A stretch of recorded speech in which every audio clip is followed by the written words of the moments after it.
Di dalam kehidupan kita sebagai seorang muslim, minimal 5 kali dalam sehari semalam kita mendengar seruan untuk mendirikan solat yang disebut azan.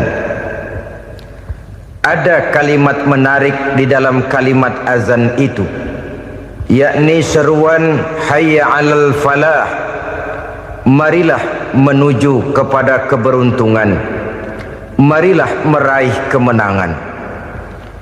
Seruan ini adalah kecenderungan dari setiap manusia, apapun warna kulitnya. Artinya, setiap orang dalam hidup selalu ingin meraih dan mencari kemenangan. Kemenangan akan melahirkan kepuasan batin, dan kepuasan batin memberikan kebahagiaan.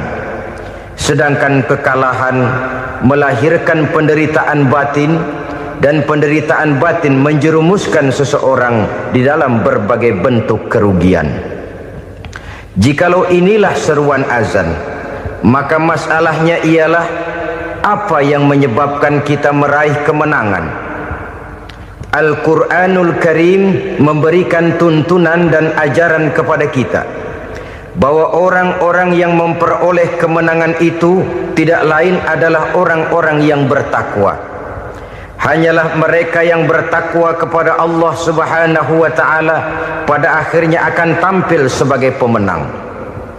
Lalu siapa orang yang bertakwa itu? Dijelaskan dalam awal-awal Al-Baqarah, orang yang bertakwa yang akan meraih kemenangan.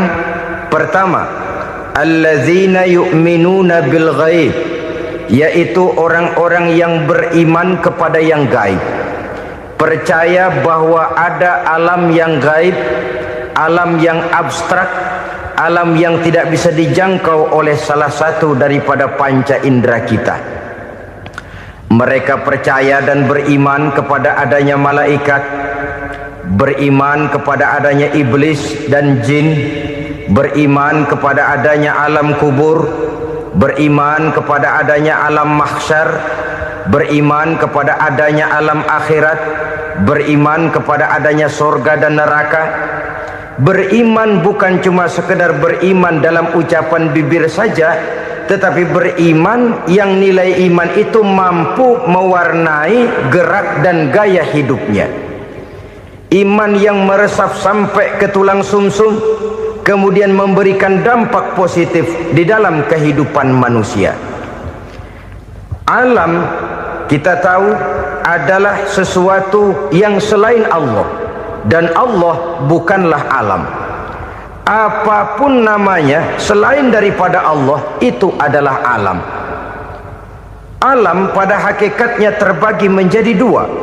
Ada alam syahadah, alam nyata, alam konkret, alam yang bisa dijangkau oleh salah satu indera kita. Kemudian ada alam ghaib, alam yang tidak bisa dijangkau oleh panca indera kita, alam metafisika, alam abstrak, alam yang wajib kita imani keberadaannya. Kita percaya bahwa malaikat itu ada, kita percaya kepada jin, bahwa jin itu ada, kita percaya kepada adanya iblis dan setan. Bukan percaya kepada iblis dan setannya, percaya bahwa iblis dan setan itu ada. Itu termasuk salah satu daripada sifat orang yang bertakwa kepada Allah. Saudara-saudara kaum muslimin rahimakumullah, kecenderungan pembangunan yang lebih bersifat materialistis biasanya menggeser aspek kehidupan rohani. Orang berpikir empiri, dan dalam pola pikir yang demikian maka alam gaib tidak lagi mendapat perhatian. Aspek kehidupan yang bersifat rohaniah malah mulai ditinggalkan. Akibatnya terjadilah kepincangan di dalam kehidupan kita. Pernah ada satu pengalaman pribadi dalam perjalanan kembali ke tanah air. Dalam pesawat di sebelah kanan saya duduklah seorang Jerman namanya Heiner Simonsen. Iseng saya ajak kenalan, saya ajak ngobrol, saya tanya dia. Saya bilang, Mas Henner ini. Kalau pesawat yang kita tumpangi ini jatuh ke bawah, kira-kira apa yang bakal terjadi, Mas? Dia bilang, kita semua akan mati. Begitu? Iya. Oke. Apa itu mati? Tanya saya. Dia bilang, untuk tahu apa itu mati, kita harus tahu lebih dahulu apa itu hidup. Saya pikir nih bule bisa ngomong juga. Baiklah kata saya. Apa hidup menurut Anda itu? Oh, hidup itu dia bilang, kalau seluruh anggota badan kita bekerja secara normal, paru-paru memompa darah secara normal, jantung berdetak secara normal, sel-sel tubuh bekerja secara fit, dan organisme tubuh hanya mau bekerja secara normal, dia bilang, kalau kita memberi makan yang cukup, menu yang teratur, dan gizi yang lengkap. Saya bilang, kesimpulannya apa, Ner? Dia jawab, hidup adalah dari tangan ke mulut. Life is from the hand to the mouth, kata dia. Hidup adalah dari tangan ke mulut. Jadi masalah hidup tidak lebih daripada masalah isi perut. Orang pergi pagi, pulang sore, peras keringat, banting tulang, perut yang dibelain. Saya bilang, you are wrong. Sampean salah, Ner. Kamu orang Islam bukan? Bukan. Pantas. Kenapa saya salah? Dia bilang, ya jelas salah. Salahnya di mana? Kamu ini manusia. Kalau hidup cuma dari tangan ke mulut, saya bilang, kambing di kampung saya juga begitu pikirannya, Ner. Itu kambing di kampung saya, asal perutnya kenyang, sudah hidup dia. Perkara besok bagaimana, lusa prospeknya macam mana, bulan depan ada apa, kambing nggak pernah mikir. Di kampung saya kambing juga pikirannya begitu. Kamu Kristen ya? Tadinya. Loh kok tadinya, lalu apa sekarang kamu ini? Dia bilang, sekarang saya netral. Saya tidak beragama, tapi saya percaya kepada Tuhan sebagai pencipta alam. Saya ingat benar dia bilang, I haven't any religious, but I believe to God as the creator of the world. Kenapa bisa netral begitu, Ner? Habis saya bingung katanya. Islam bilang Islam baik, Kristen bilang Kristen baik, Hindu Buddha bilang Hindu Buddha baik, semua agama baik. Saya netral sekalian, nggak beragama. Yang penting saya percaya kepada Tuhan. Saya bilang, Ner, kamu ini kayak orang mau beli celana, lalu bingung. Yang satu bilang Levi's bagus, yang satu bilang Blue Jean hebat, yang satu bilang Wool England hebat. Celana ini hebat, celana itu bagus, celana ini hebat, semua celana bagus, kamu bingung. Akhirnya netral, tidak pakai celana. Itu juga salah. Saya pikir-pikir, kemudian saya melihat bahwa dua pola berpikir Henner ini nampaknya sudah mulai menggejala di lingkungan masyarakat bangsa kita.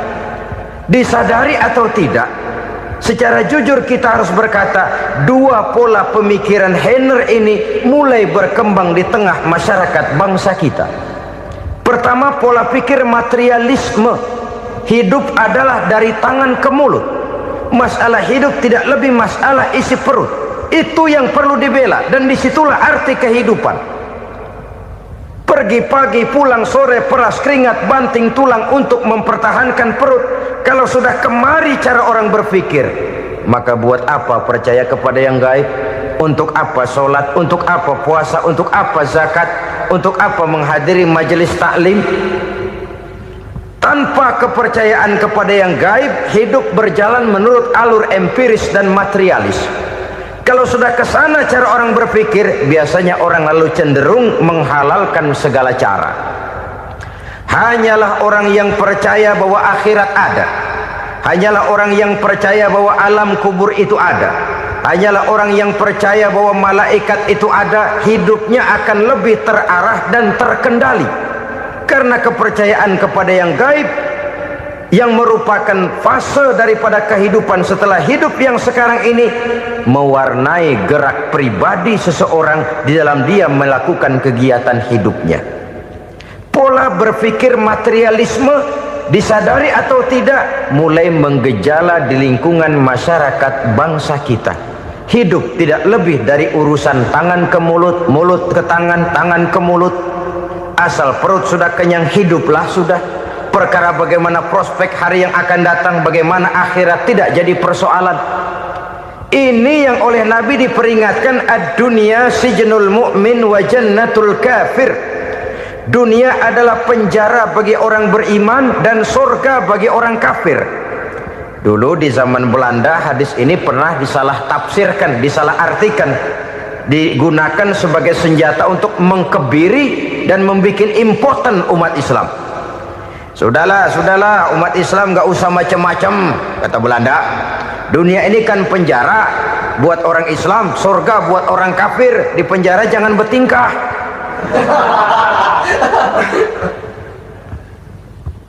Pengertiannya tidak begitu.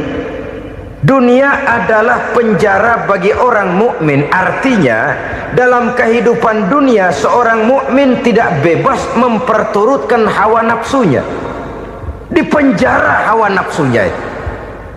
Sebaliknya surga bagi orang-orang kafir. Buat orang kafir surgalah dunia ini. Mereka bebas memperturutkan hawa nafsunya, dilarang tidak terlarang, dicegah pun tidak tercegah. Mereka hidup menurut alur bisikan nafsu mereka sendiri. Kemudian bila ajal datang, maut merenggut nyawa, selesailah surganya sampai di situ. Maka bagi orang-orang yang tidak percaya kepada adanya akhirat, kepada adanya alam gaib, surganya sebatas umurnya. Sekali lagi, surganya sebatas umurnya. Bila umur selesai, ajal pun datang merenggut nyawa, selesailah sudah surganya sampai di situ. Alangkah pendeknya perjalanan orang-orang yang tidak percaya kepada alam gaib ini. Bagi kita mukmin, jikalau kita mampu memenjarakan hawa nafsu, kita bisa bahagia di dunia ini. Dan Islam memang tidak menyuruh kita sengsara di dunia. Raih dunia, kejar dunia, gapai dunia sebagai alat untuk mencapai kebahagiaan di akhirat nanti. Hidup adalah satu perjalanan panjang yang terbentang sejak kita terlahir dari alam rahim sampai kepada alam akhirat nanti. Andai kata kita gagal meraih kebahagiaan di dunia, toh kita masih punya akhirat. Tapi jangan jadi dalil yang melemahkan semangat. Biarin dah kita di dunia kebelangsak, yang penting akhirat. Akhirnya dunia benar-benar kebelangsak. Bagaimana dunia ini bisa kita raih, dan bagaimana meraih dunia untuk menunjang kepentingan akhirat nanti. Yang kedua, dari pikiran Heiner yang saya lihat menggejala di lingkungan masyarakat bangsa kita, timbulnya manusia-manusia netral. Seolah-olah Tuhan yes, agama no. Sama Tuhan percaya, agama ogah. Tuhan ngangguk, giliran agama godeng. Padahal hampir dalam setiap ayat dalam Quran, kata-kata amanu biasanya bergandeng dengan wa amilus sholihat, iman dan amal soleh. Ini sebagai isyarat Tuhan dan agama jangan pernah dipisah-pisah. Apabila kita bertuhan, maka kita harus beragama. Apabila kita beragama, maka agama itu harus bersumberkan dari Tuhan yang kita imani itu. Tidak mungkin kita pisah, Tuhan yes, agama no. Sama Tuhan percaya tapi agama bikin sendiri. Sembayangnya cukup bengong 2 jam madep ngulon.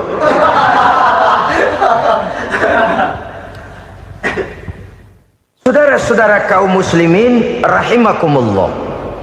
Jadi dengan demikian, agama yang kita akui merupakan unsur mutlak di dalam pembangunan sekarang ini, merupakan bagian dari kehidupan yang menuntun kita bahwa di balik alam nyata ini, di balik alam syahadah ini ada alam gaib.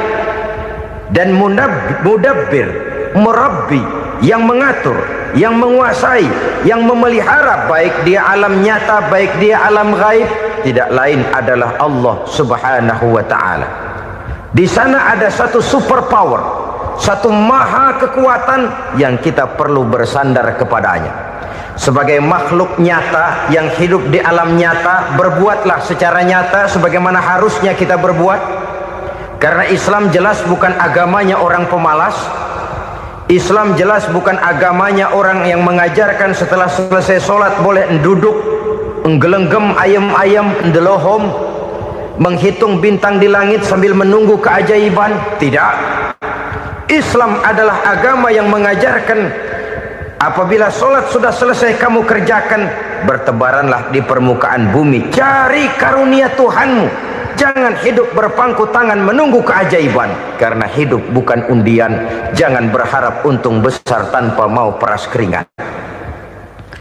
Tapi di sebalik itu toh kita juga harus yakin bahwa di sisi usaha nyata yang kita lakukan ada satu super power, satu maha kekuatan gaib yang menentukan berhasil dan tidaknya usaha kita.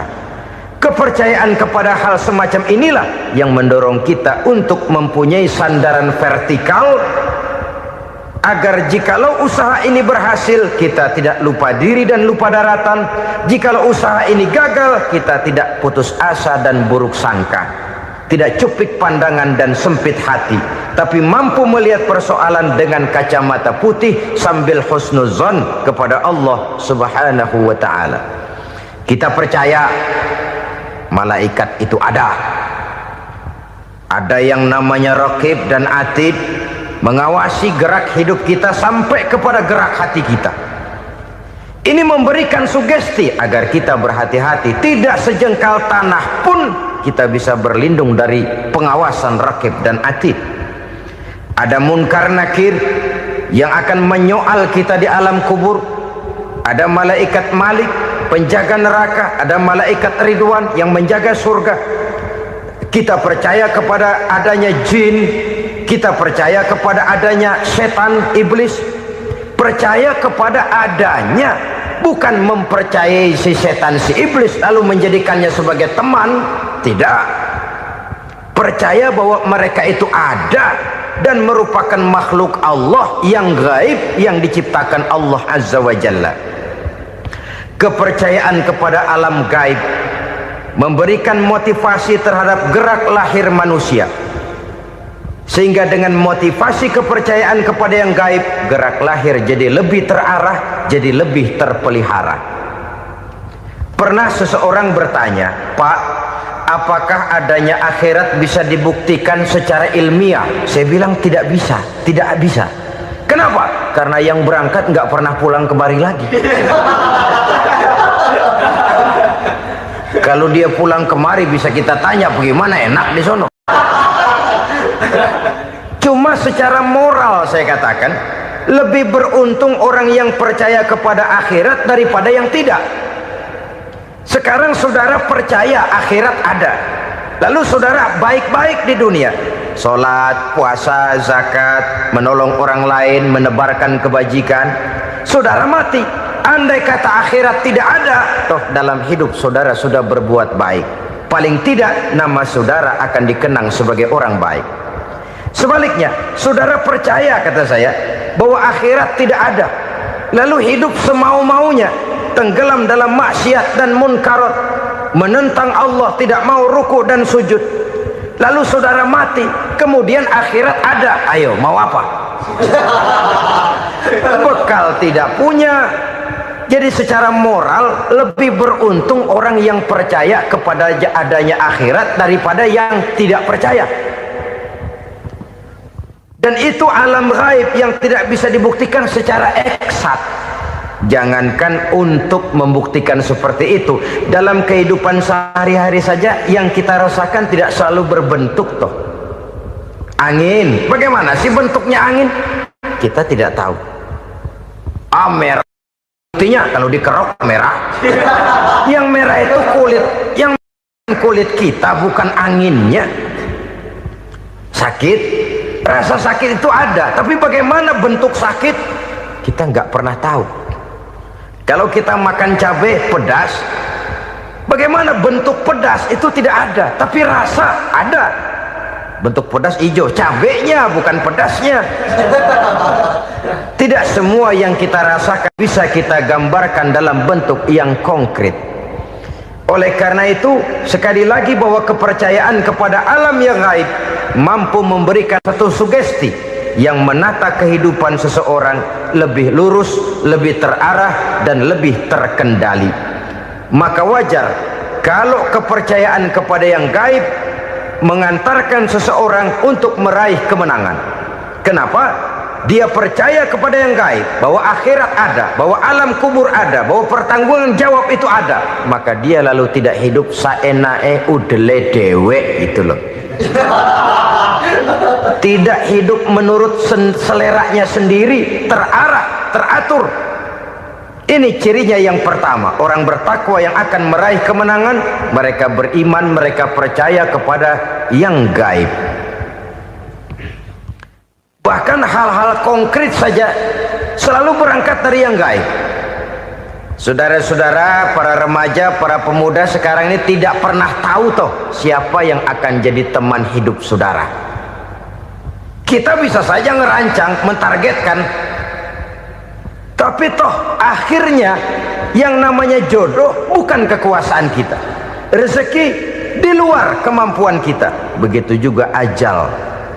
Maut, jodoh, ajal adalah contoh-contoh konkret bahwa pada akhirnya yang gaiblah yang menentukan. Bertahun-tahun ngelancong, emang jodoh seret, nggak jadi.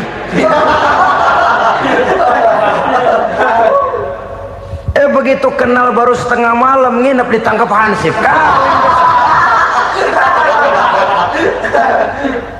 Hal-hal semacam itu kadang-kadang kita berpikir suuzon, gilet, perempuannya cakep banget, lakinya rebek amat. Memang begitulah jodohnya. Memang begitulah jodohnya. Saudara hadirin ma'asyiral muslimin yang saya hormati, jadi hal-hal yang konkret saja kita yakini sepenuhnya ditentukan oleh satu superpower yang gaib itu tadi. Dari sanalah segala ketentuan itu berangkat dan kesanalah segalanya akan kembali. Maka kepercayaan kepada yang gaib meluruskan gerak hidup seseorang dan itu akan mengantarkan dia kepada meraih kemenangan. Satu.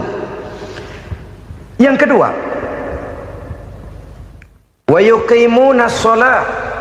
Orang bertakwa yang akan meraih kemenangan itu adalah orang-orang yang mendirikan sholat.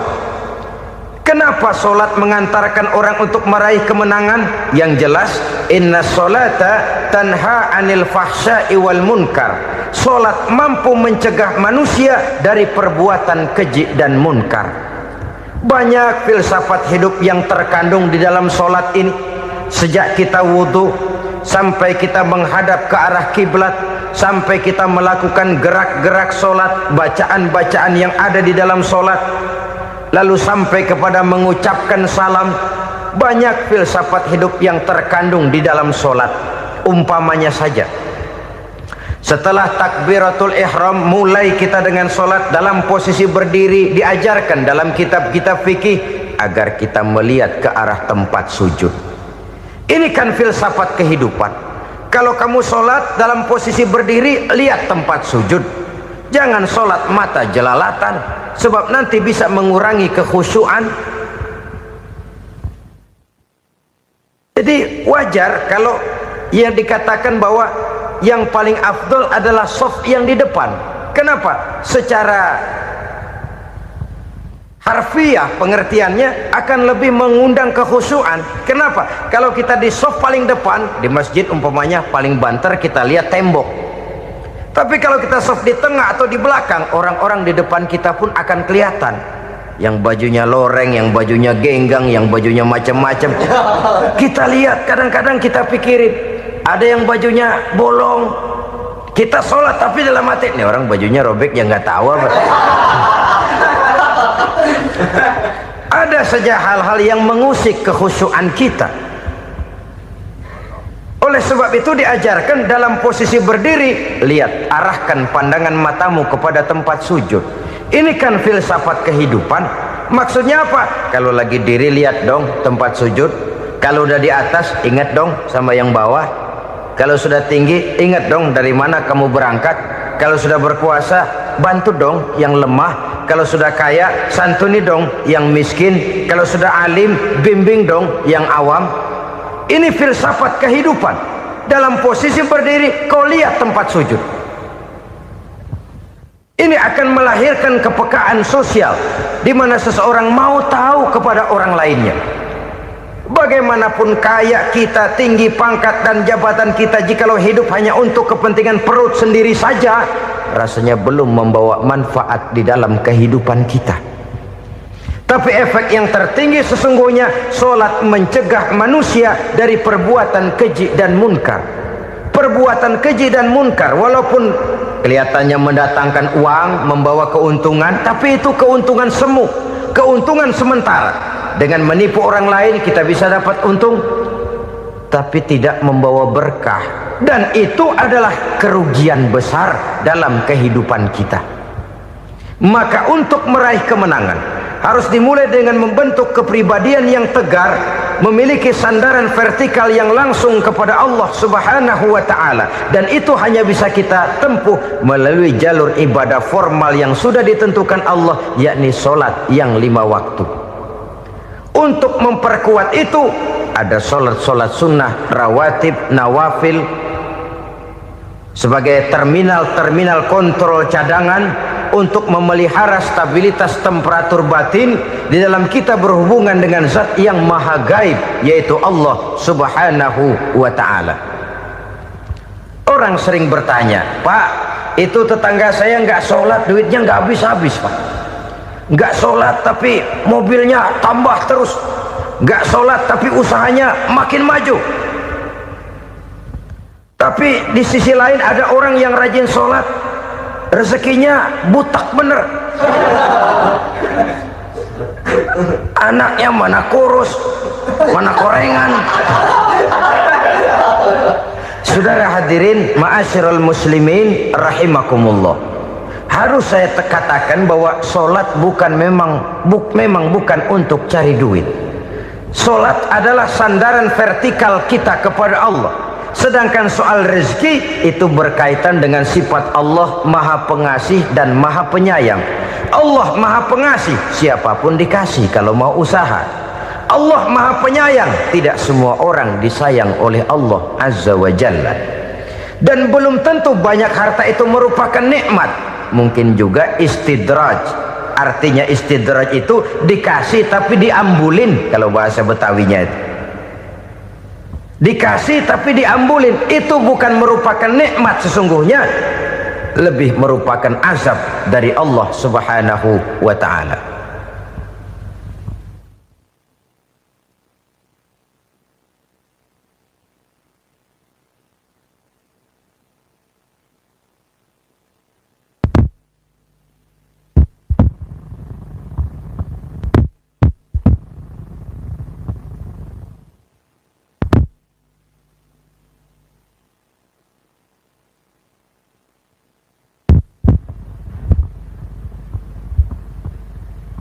Agama mempunyai sistem solat, dan kita umat Islam telah dituntun oleh Allah Subhanahu wa ta'ala yang wajibnya 5 kali dalam sehari semalam mendirikan solat, dan itu tentu berada dalam jangkauan kemampuan manusia. Pada awalnya barangkali kita memang merasa solat itu satu kewajiban, tapi semakin kita hayati makna, manfaat dan filsafat yang terkandung di dalam ajaran solat, semakin sampai kita kepada keyakinan bahwa solat adalah keperluan kita. Sehingga pada waktu tertentu dinilai puncaknya, kita tidak lagi akan berkata saya wajib solat, tapi kita akan berkata saya perlu solat. Kalau kita sudah merasakan itu adalah keperluan kita, nah di sanalah kita baru akan merasakan ruginya kalau hal itu tidak kita laksanakan. Sepanjang kita masih berkata saya wajib sholat, kita akan lebih merasakan dia sebagai beban ketimbang sebagai keperluan. Yang jelas Allah tidak memerlukan ibadah yang kita laksanakan ini. Dengan kata lain, Andai kata satu dunia penuh ini orang tidak ada yang sholat satu pun, Allah tidak akan turun dari jabatan Tuhan. Jangan lalu berpikir kalau kita ngambek se-RW kagak sembahyang Tuhan tekor kali ini ya. Tentu tidak. Itu perlunya kita, bukan perlunya Allah. Dan pada induknya kita akan berkata, saya perlu agama. Kalau secara induk kita sudah memerlukan agama, maka konsep-konsep yang ada di dalam ajaran agama itu pun adalah juga merupakan keperluan kita. Baik dia bernama sholat, baik dia bernama puasa, baik dia bernama zakat, baik dia bernama haji, seluruhnya adalah keperluan kita. Dan sesuatu yang kita perlukan apabila tidak kita laksanakan akan melahirkan kerugian di dalam kehidupan. Jangan heran kalau kita membaca riwayat perjalanan hidup para salafus soleh, orang-orang soleh. Ada yang tahajud sampai 100 rakaat, ada yang sholat malam kakinya sampai bengkak. Kita sekalinya bengkak biri-biri. Ada yang sholat membaca surah dalam Al-Quran sampai khotam Quran. Kok mau? Mereka sudah merasakan itu keperluan. Itu saja soalnya. Satu saat pun jikalau kita merasa bahwa itu keperluan saya, kita pun akan melaksanakan seperti itu. Keperluan saya dalam kehidupan. Inilah yang kedua. Yang ketiga, orang bertakwa yang akan meraih kemenangan itu, wa mimma razaqnahum yunfikun. Mereka membelanjakan sebagian daripada rezeki yang diberikan Allah kepada mereka. Mereka infakkan di jalan Allah. Ada satu dialog menarik. Satu hari seorang anak muda bertemu dengan seorang kakek-kakek yang sudah dikenalnya baik. Bertanyalah anak muda ini, "Kek, umur kakek berapa tahun?" 15 tahun, kata si kakek. Anak kakek berapa orang? 1. Harta kakek berapa banyak? 15 juta. Si anak muda ini bengong, lalu protes, "Kok kakek bohongin saya?" "Kenapa?" "Saya tahu umur kakek 70 tahun. Kenapa ngaku 15? Saya tahu anak kakek 5. Kenapa bilang 1? Saya tahu kakek miliuner, miliaran uang kakek. Kenapa ngaku cuma 15 juta? Begini, kata si kakek tadi. Benar, umur saya 70 tahun. Tapi dari umur yang 70 tahun itu baru 15 tahun terakhir ini saya merasakan ibadah kepada Allah. Meninggalkan maksiat, jauh dari segala macam munkarat. Maka yang 15 tahun inilah yang benar-benar saya rasakan sebagai umur saya. Benar anak saya 5, tapi yang 4 susah diatur. Cuman 1 rasanya nih yang bakal jadi si buah hati belahan jantung, pelanjut cerita penerus sejarah. Cuma 1 ini yang saya harapkan, yang akan jadi anak soleh, yang akan membuat saya menerima pensiunan pahala. Kalau yang 4 apek dah, nggak ada harapan. Yang 1 nyekek botol melulu. Oh begitu, iya. Lalu kenapa kakek bilang harta kakek cuma 15 juta padahal saya tahu kakek uangnya miliaran, depositonya banyak? Ya karena 15 juta itulah yang saya ingat yang pernah saya belanjakan di jalan Allah. Saya merasa itulah harta saya yang sebenarnya. Yang miliaran yang saya simpan di bank kelak, kalau satu saat saya mati, akan jadi rebutan di antara anak-anak saya. Iya kalau anak saya soleh kayak yang 1 ini. Kalau yang 4 tadi udah tulen dia bakal berantem dah berebut tuh. Jadi 15 juta yang saya belanjakan di jalan Allah inilah yang saya merasakan benar-benar harta saya yang sesungguhnya. Dialog ini patut menjadi bahan renungan kita bersama. Diberikan kita umur 40, 50, 60, 70, 80. Berapa tahun dari umur yang diberikan itu yang jalan mulus, yang kita gunakan untuk melaksanakan ibadah? Banyak harta kita simpan di bank, di lemari, di dompet, di tas. Tapi berapa yang sudah kita depositokan di jalan Allah yang akan menemani kita di hari kita kembali nanti?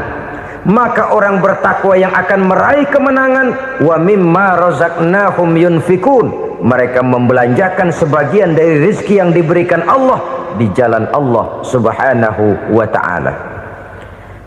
Ma'asyiral muslimin rahimakumullah, zahirnya memang kita memberikan kepada orang lain, tapi hakikatnya kita menyimpan untuk diri kita sendiri. Kita memberikan kepada yatim piatu 25.000, zahirnya kita memberikan si yatim, hakikatnya kan kita cuma nyimpan. Saya berikan, titip kepadamu, ini untuk saya di akhirat. Kau boleh belikan baju, kau boleh belikan untukmu makan, kau boleh bayarkan sekolahmu, ini untuk saya. Hakikatnya kita nyumbang masjid 1 juta, zahirnya kita berikan kepada panitia masjid, tapi hakikatnya kan cuma titip 1 juta ya, untuk saya di alam kubur nanti. Silahkan kau boleh belikan semen, ini uang, belikan besi, belikan pasir, saya cuma sekedar titip untuk kepentingan saya. Hakikatnya kita cuma sekedar menitip. Sebagaimanapun pada hakikatnya, apapun yang kita miliki dalam kehidupan kan cuma sekedar hak guna pakai, bukan hak milik mutlak.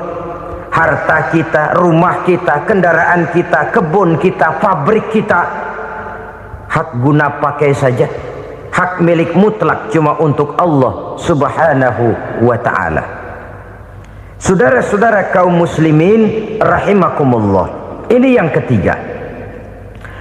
Kemudian yang keempat, orang-orang bertakwa yang akan meraih kemenangan,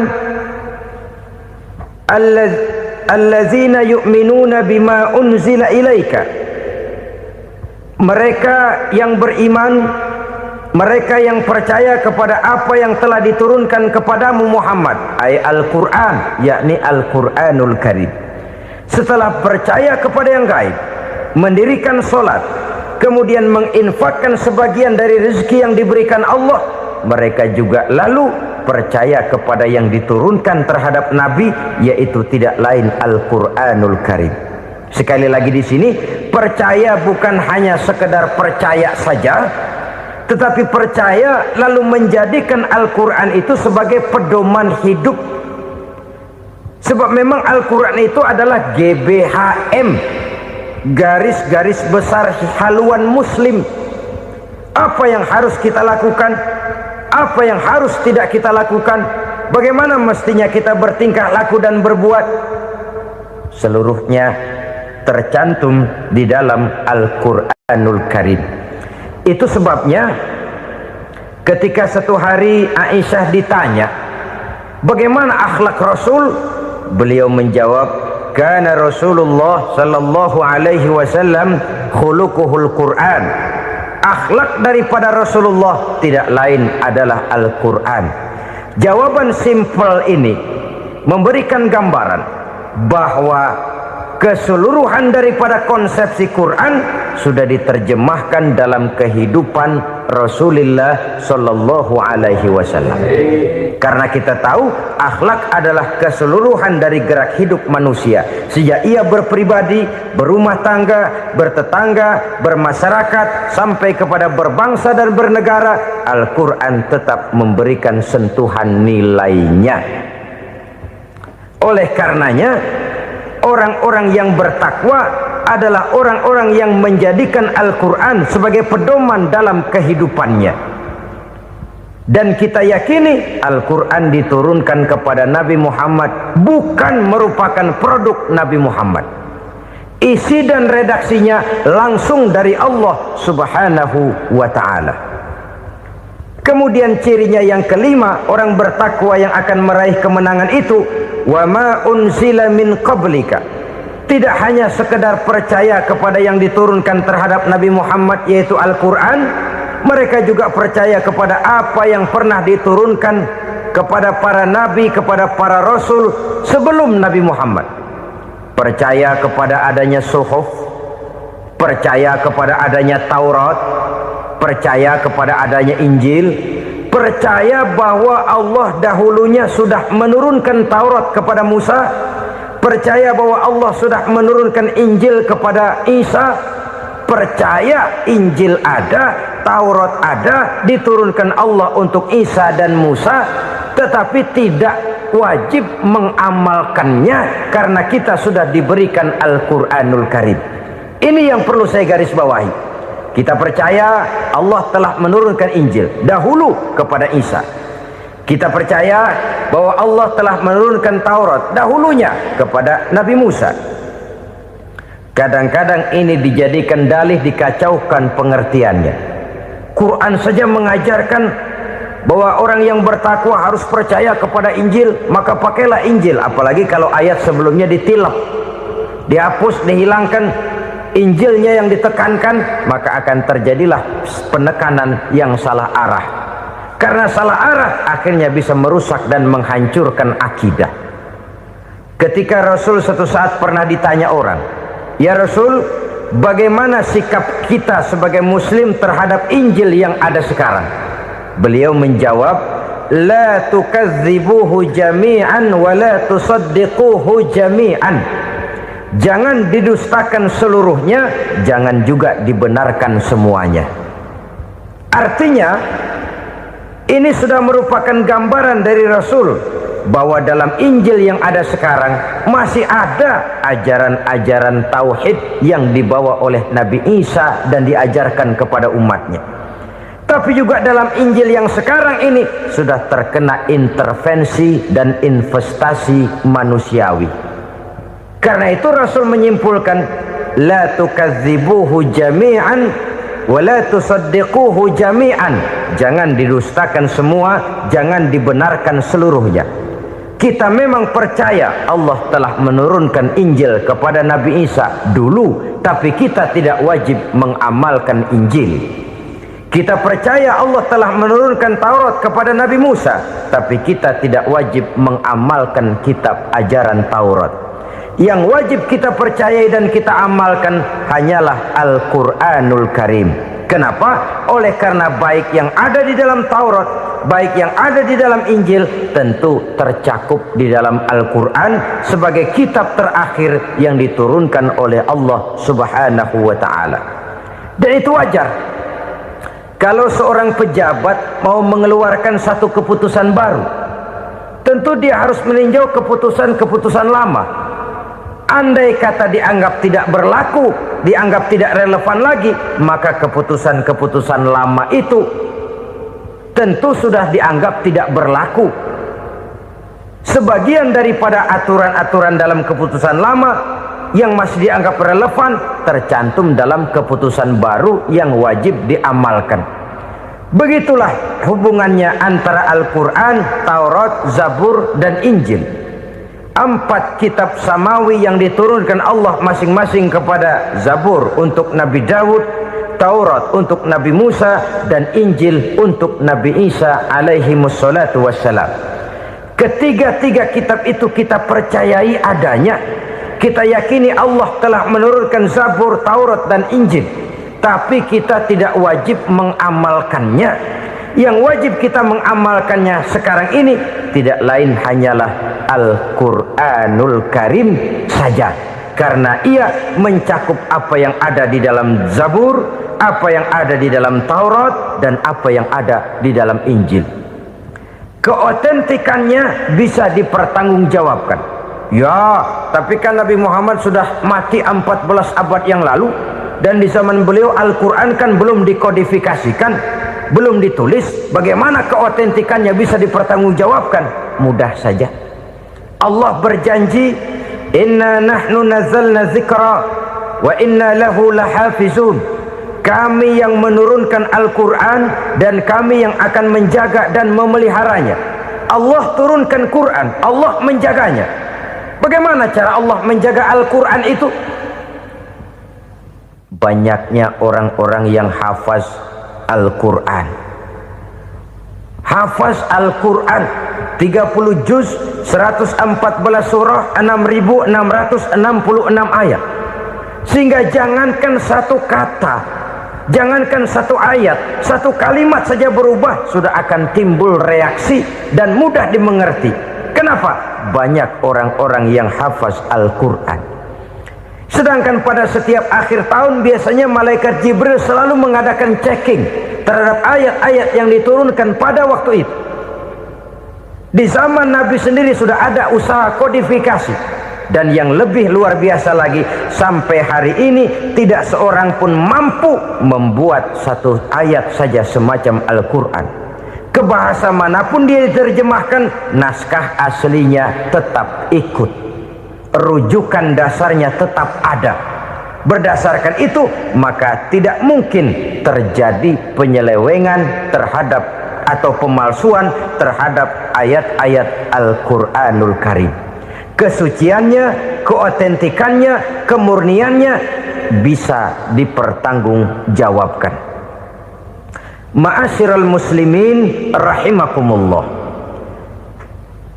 Oleh karenanya, konsepsi dasar daripada ajaran Islam ini memang tidak lain adalah Al-Quran dan Sunnah.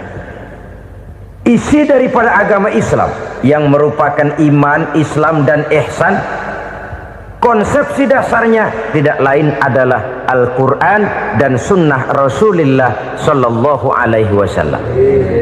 Maka yang kita perlukan sekarang ini adalah terjemahan Al-Quran di dalam kehidupan kita. Dengan demikian, maka gaya kehidupan yang lebih Qurani itulah yang kita dambakan. Kita perlu memang terjemahan Quran dalam bahasa Inggris, dalam bahasa Belanda, dalam bahasa Jepang, tapi yang lebih kita perlukan adalah terjemahan Quran di dalam kehidupan kita. Konsekuen, tidak memanipulasi, ringan sama kita jinjing, berat sama kita pikul. Jangan kalau lempengan ayat Quran tuh kira-kira enak diamalin, keras teriakan kita. Giliran kira-kira ayat Quran itu mukul kepala kita sendiri, diam kita. Itu ciri yang pernah disindir Allah dalam awal-awal Baqarah juga. Ciri beragamanya orang yang munafik. Kullama adha'a lahum masyawfih, kata Allah. Wa iza azlama alaihim qamu. Apabila terang mereka jalan, apabila gelap mereka berhenti.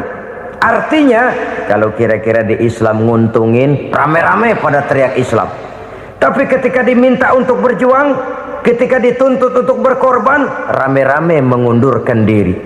Nasib agama tidak ubahnya seperti daun pisang yang dikait orang di tepi jalan lantaran tak berpayung di ketika hari hujan. Manakala hujan usailah sudah, daun itu pun dicampakkan di tepi jalan, diinjak pula orang nan lalu. Artinya, orang menjadikan agama cuma sebagai lipstick, decoration only, tidak konsekuen. Hanya pada saat-saat kelihatannya Islam membawa keuntungan, rame-rame orang teriak-teriak tentang Islam. Tapi jikalau diminta berjuang, jikalau dituntut untuk berkorban, biasanya rame-rame juga mengundurkan diri. Jangan heran kalau mayoritas hitungan kita, tapi minoritas peranan kita. Kuantitas kita dalam jumlah, tapi dalam kualitas kita lebih sering jadi penonton daripada jadi pemain. Padahal itu sangat tidak boleh terjadi. Umat Islam di Indonesia harus bangkit. Umat Islam di Indonesia harus sadar akan keberadaannya. Tidak boleh hanya jadi penonton berpangku tangan, karena memang agama kita juga mengajarkan untuk konsekuen di dalam menjabarkan ajaran-ajaran daripada agama kita. Kita sering jatuh menjadi umat yang lemah oleh karena kita ini tidak pandai menggalang kebersamaan yang diakibatkan tidak konsekuennya kita. Diistilahkan bahwa umat Islam di dalam menggalang kebersamaannya itu harus seperti orang main sepak bola. Saudara-saudara kan tahu orang main sepak bola itu. Orang main sepak bola, kalau pertandingan belum dimulai sih silakan saja kumpul di luar lapangan, atur strategi yang baik. Tapi kalau pertandingan sudah dimulai, turun ke lapangan hijau, jangan kumpul terus. Ada sepak bola gotong royong, mundur-mundur rame-rame, depan ke depan kumpul melulu mainnya. Kalah. Orang main sepak bola itu ya harus ada penyerang tengah, harus ada penjaga gawang, harus ada strikernya, harus ada kiri luarnya, kanan dalamnya yang jadi backnya. Posisi boleh bermacam-macam, tapi yang penting saling ngoper untuk menggolkan gawang lawan. Begitulah umat Islam ini. Boleh ada yang jadi pejabat, boleh ada yang jadi pengusaha, boleh ada yang jadi petani, silakan ada yang jadi seniman, ada yang jadi penyair, ada yang jadi artis sekalipun. Tapi kalau sudah berhasil menguasai bola, jangan lupa operannya. Operan itu yang langka. Kita ini muslim kadang-kadang kalau sudah memegang menguasai bola, kalau belum mau mampus, belum mau ngoper. Nanti kalau sudah nggak punya bola, baru mau ngoper.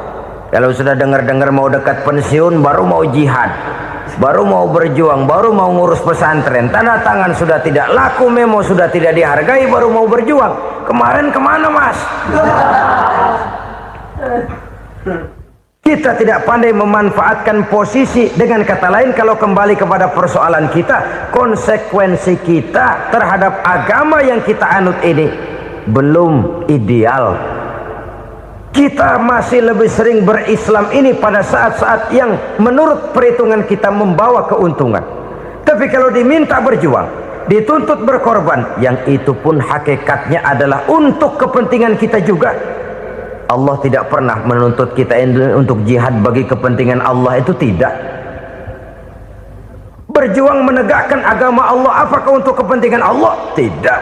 Untuk kepentingan kita. Sebab nilai-nilai jihad itu pada akhirnya akan membawa kita kepada suatu kebahagiaan. Setidaknya kalau tidak di dunia, tentu di akhirat sebagai syahid. Oleh karena itu, pada bagian akhir ini saya ingin mengajak, marilah kita konsekuen. Sekali kita berkitabkan Al-Quranul Karim, mari dia kita jadikan pedoman. Jangan cuma kita jadikan sebagai penghias dinding, pelengkap rumah, bahwa di rumah kita ada Al-Quran, tapi yang baca kecoa. Habis pada bolong tuh Quran. Yang penting kan punya Quran. Ditaruh di pintu rumah. Biar apa? Biar kuntilanak kagak masuk katanya. Ya apa itu nasib Quran, cuma kerjanya jaga pintu, ngusir kuntilanak, ngusir memedi. Bagaimana kita hidup menurut tuntunan Al-Quran? Kadang-kadang tidak pernah menjadi masalah bagi kita. Maka bagaimanakah Al-Quran akan mungkin membawa keberkahan dalam hidup kalau ajarannya kita injak-injak dalam keseharian kita? Mewujudkan gaya hidup yang lebih Qurani, itulah yang akan kita rintis di dalam kehidupan kita, bertahap, step by step, menurut kemampuan yang ada pada kita. Jika jalan ini tidak bisa kita selesaikan, percayalah akan ada generasi penerus yang akan melanjutkan usaha dan cita-cita mulia itu. Jadi percaya kepada Taurat, percaya kepada Injil, sekadar percaya Allah dahulunya sudah menurunkan itu, tapi kita tidak wajib mengamalkannya. Kenapa? Generasi Injil masa berlakunya sudah kedaluarsa. Taurat masa berlakunya sudah kedaluarsa. Injil pernah berlaku untuk orang Nasrani di zaman Nabi Isa. Taurat pernah berlaku untuk orang Yahudi di zaman Nabi Musa. Setelah generasinya berlalu, datang Rasul penutup yang membawa Al-Quranul Karim. Maka Al-Quran itulah yang berlaku menjadi pedoman sampai hari akhir nanti.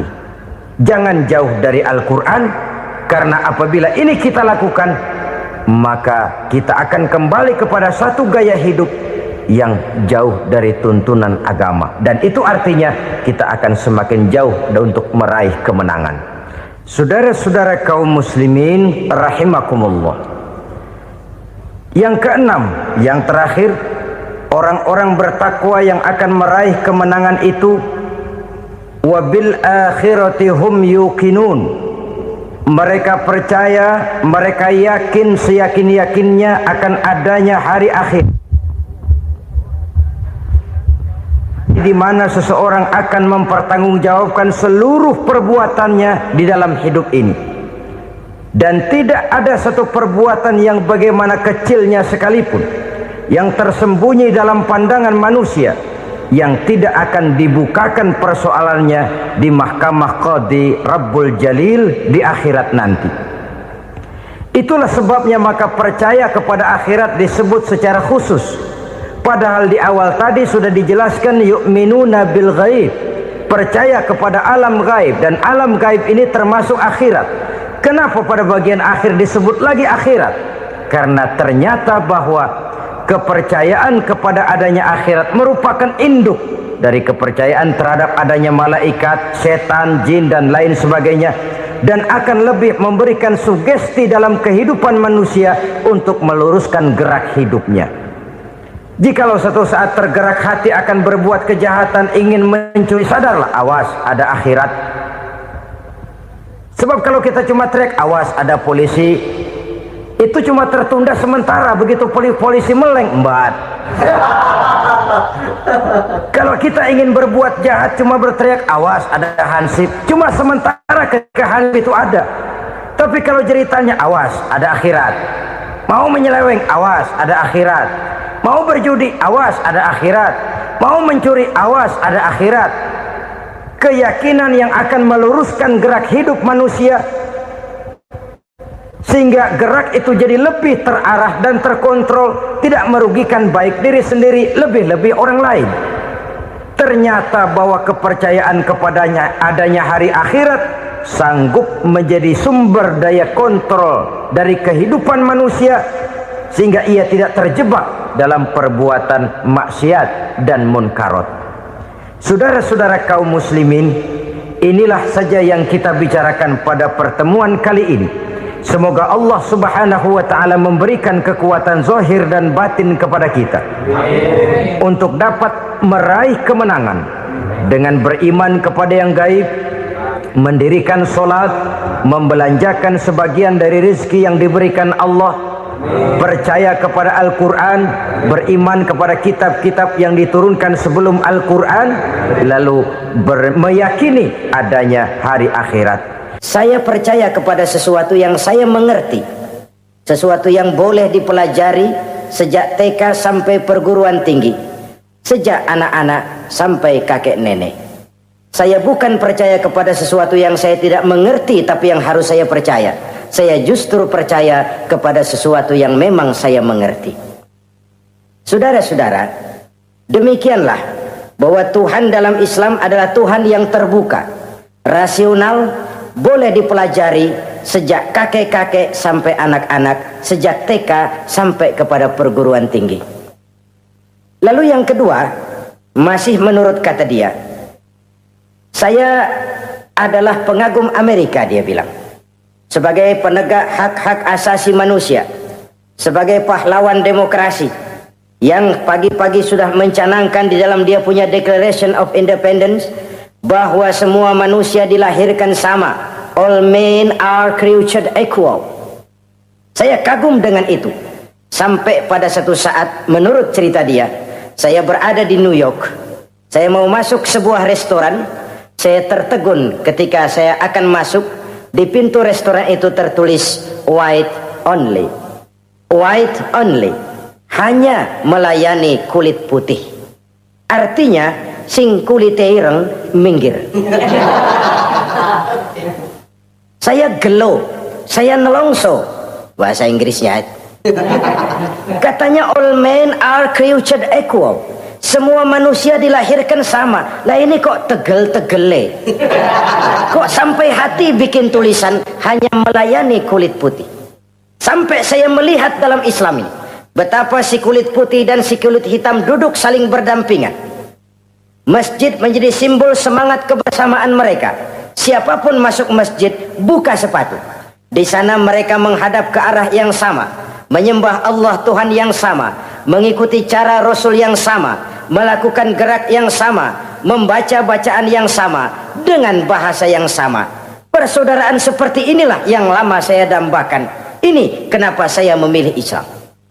Saudara-saudara kaum muslimin, saya ingin menggunakan cerita ini sebagai pengantar bahwa salah satu misi Islam memang membebaskan manusia dari ras diskriminasi.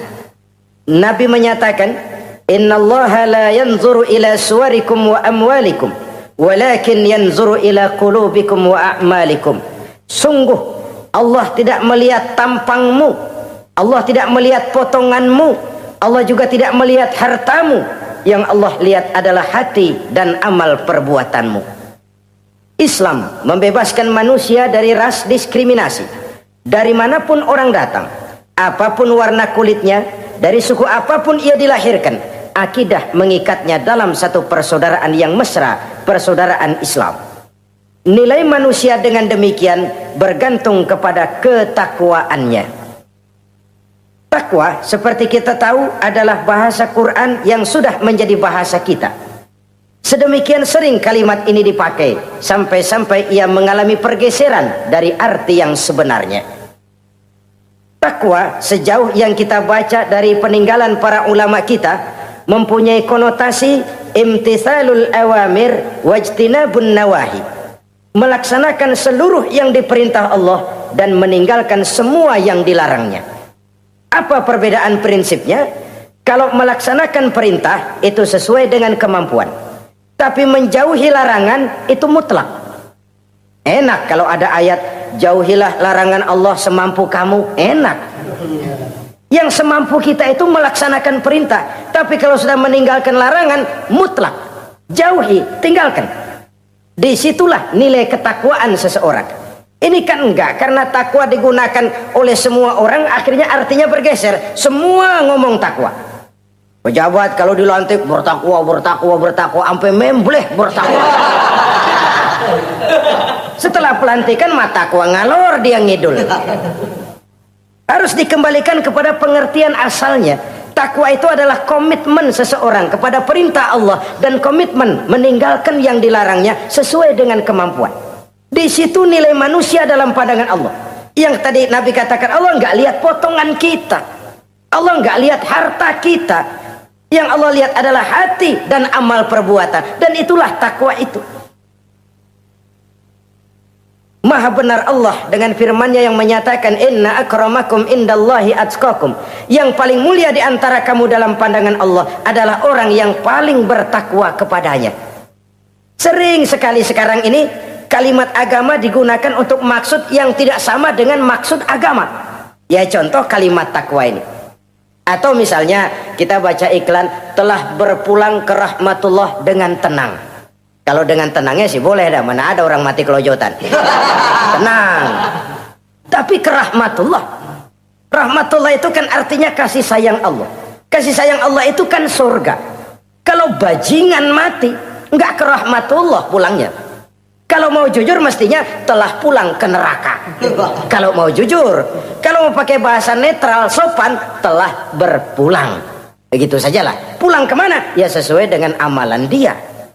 Tapi kita kadang salah kaprah menggunakan kalimat rahmatullah untuk yang tidak baik. Termasuk di dalamnya penggunaan kalimat takwa ini.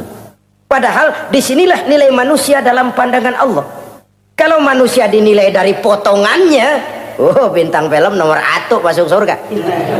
Kalau manusia dinilai dari hartanya, konglomerat nomor 1, kita mau belakangan, buncit banget gitu.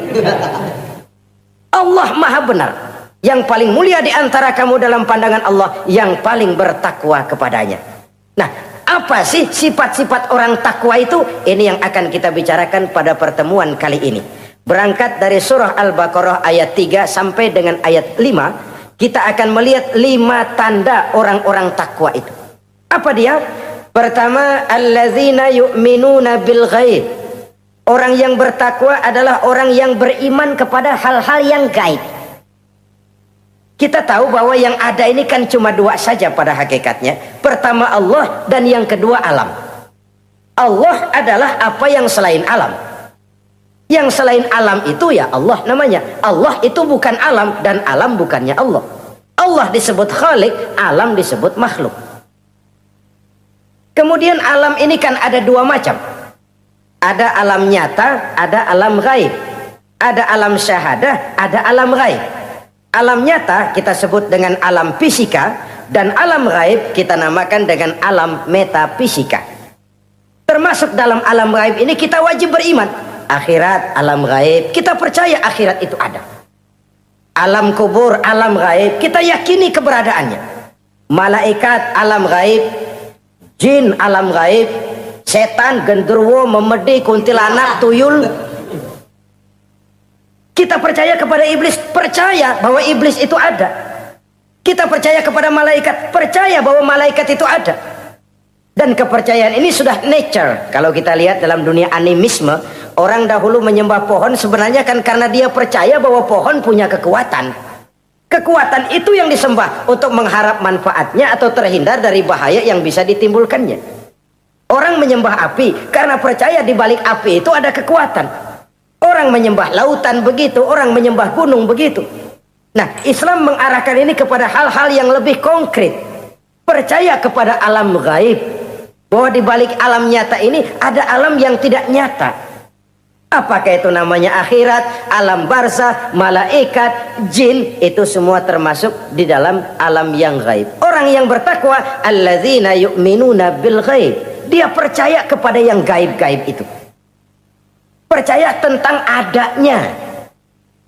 Bukan percaya kepada iblis lalu ngikutin si iblis, bukan. Kita percaya yang namanya iblis itu ada. Setan itu ada, jin itu ada, malaikat itu ada, alam kubur itu ada. Sebagai makhluk yang diciptakan oleh Allah dan Allah sebagai khalik. Baik alam syahadat, baik alam gaib, penciptanya tetap Allah Subhanahu wa ta'ala. Allah menciptakan siang, Allah ciptakan malam, Allah ciptakan yang baik, Allah ciptakan yang tidak baik. Apa perlunya? Ada manfaatnya untuk keseimbangan dalam alam ini. Manusia kan diberikan kebebasan bahwa segala sesuatu sudah ditentukan Allah memang, tapi kan tidak diberitahukan ke kita. Alam naj'al lahu 'ainaini wa lisana wa syafatain. Bukankah kami berikan kamu dua mata, dua telinga, lidah? Bukankah kami berikan kamu kemampuan untuk berpikir? Kami berikan tunjukkan dua jalan yang baik, yang tidak baik. Kira-kira, manusia, ini jalan kebaikan, akhirnya akan sampai ke surga. Ini jalan kejahatan, akhirnya akan sampai ke neraka. Silakan kamu memilih. Agar kamu tidak salah pilih, kami berikan otak. Kami turunkan Rasul, kami turunkan wahyu, kami turunkan agama. Kalau sudah semikian komplitnya, masih salah pilih juga, emang dasar rezeki bonyok. Dikasih otak, diturunkan Nabi dan Rasul, diturunkan wahyu, ditunjukkan jalan kebenaran. Malahan kata Imam Mustafa Al-Maraghi, Allah memberikan petunjuk kepada kita itu bertahap. Pertama diberikan yang namanya hidayatul ilham, insting. Insting ini tingkatan dasar yang sangat diperlukan oleh manusia. Kita bisa lapar, kita bisa sedih, kita bisa gembira, kita bisa nangis, kita bisa ketawa. Nggak ada yang ngajarin. Belum pernah saya melihat ada kursus ketawa. Belum pernah. Belum pernah ada akademi pertangisan. Nggak ada. Itu insting yang kita bawa sejak lahir. Dan anehnya ketawa tiap orang nggak sama, nangis tiap orang nggak sama. Itu insting. Bayangin kalau itu nggak ada. Kita nggak bisa sedih, nggak bisa gembira, kita nggak bisa ketawa, nggak bisa nangis. Polos hidup ini, kayak boneka. Nggak ada insting. Nah, ini juga diberikan kepada binatang. Binatang kan cuma instingnya insting rendah. Binatang marah bisa marah. Tapi perasaan mulia binatang nggak punya. Kepengen dipuji, kan kagak ada binatang. Dia cuma punya perasaan-perasaan rendah. Marah, pengen tahu kebo kita sodok, marah dia. Perasaan rendah, lapar, binatang punya. Kenyang, binatang punya. Tapi perasaan tinggi, binatang nggak punya. Kepengen hidup lebih baik, nggak ada. Kepengen hidup terhormat, nggak ada. Senang kalau dipuji, nggak ada. Coba dah kebo kita puji habis-habisan, diam aja dia. Waduh, lu Bo bukan main Bo, hebat bener. Ya tetap aja kebo. Atau kita caci maki, nggak bakal dia marah. Ini perasaan tinggi, ingin lebih baik, ingin lebih terhormat, senang kalau dipuji, marah kalau dicaci. Itu perasaan tinggi yang hanya diberikan kepada manusia. Manusia dipuji senang, dicaci marah. Orang kita puji walaupun wah kamu hebat bener, walaupun dia bilang ah kamu bisa aja, tapi kupingnya tetap aja mekar. Senang kalau dipuji. Insting yang rendah diberikan juga kepada binatang, tapi bukan insting yang tinggi. Ini petunjuk pertama. Dengan itu kita punya perasaan dasar untuk mengagumi, untuk sedih, untuk gembira dan sebagainya. Setelah insting kita diberikan panca indera yang kerjanya juga nggak sama. Penciuman dengan pendengaran dengan penglihatan kan nggak sama. Yang enak buat kuping belum tentu enak buat hidung. Orang buang angin kalau ditinjau dari segi bunyi enak buat kuping, tapi hidung kan kelabakan. Kerjanya nggak sama. Panca indera ini penting sebagai kesiapan untuk melayani insting. Persiapan melayani insting. Cukupkah? Tidak. Binatang juga diberikan panca indera. Bahkan kadang-kadang panca indera binatang lebih tajam daripada panca indera manusia. Nah, lalu diberikan yang ketiga, ini yang membedakan manusia dari binatang. Apa? Hidayah berupa akal, pikiran. Dengan ini coba kita lihat. Manusia bikin rumah, burung bikin rumah. Tapi bandingkan, rumah burung dari tahun atu, ya gitu-gitu aja. Tapi rumah manusia, Masya Allah, modelnya macam-macam. Ada yang kita dari jauh nggak ngerti, ini celengan apa rumah orang ini, bundar begini. Binatang bikin rumah, manusia bikin rumah. Binatang bikin rumah dengan insting, manusia bikin rumah dengan otak. Hasilnya berbeda. Manusia tidak punya sayap, tapi dengan otaknya dia bisa terbang lebih tinggi dari burung. Manusia tidak bernapas dengan insang, tapi dengan otaknya dia bisa nyelam lebih dalam daripada ikan. Ini kelebihan manusia dari binatang, diberikan otak. Belum cukup rupanya otak, karena otak ini penemuannya relatif. Apa yang dianggap hari ini benar, besok udah nggak benar. Apa yang hari ini otaknya bilang baik, besok dia bilang jelek. Apa yang hari ini otaknya bilang katakan jelek, besok dia bilang baik. Yang relatif tidak bisa dijadikan pegangan. Maka Allah lalu memberikan yang keempat, Hidayatuddin namanya, petunjuk berupa agama. Diberikan insting, diberikan panca indera, diberikan otak, lalu diberikan agama. Turun para rasul yang 25 itu yang merupakan mata rantai yang berkaitan, tidak terpisah. Misi samawi, semuanya sama bersumber dari Allah yang satu itu. Setelah agama datang, masih ada yang lebih penting. Apa? Hidayah yang disebut taufik. Persesuaian kehendak antara kita dengan Allah. Kalau taufik tidak datang, kalau taufik tidak dapat, Kan'an saja anak Nabi Nuh kufur. Anak Nabi tidak dapat taufik namanya itu. Agama turun, bapaknya Nabi. Bapaknya Nabi. Azar, ayahnya Nabi Allah Ibrahim, tidak mendapat taufik.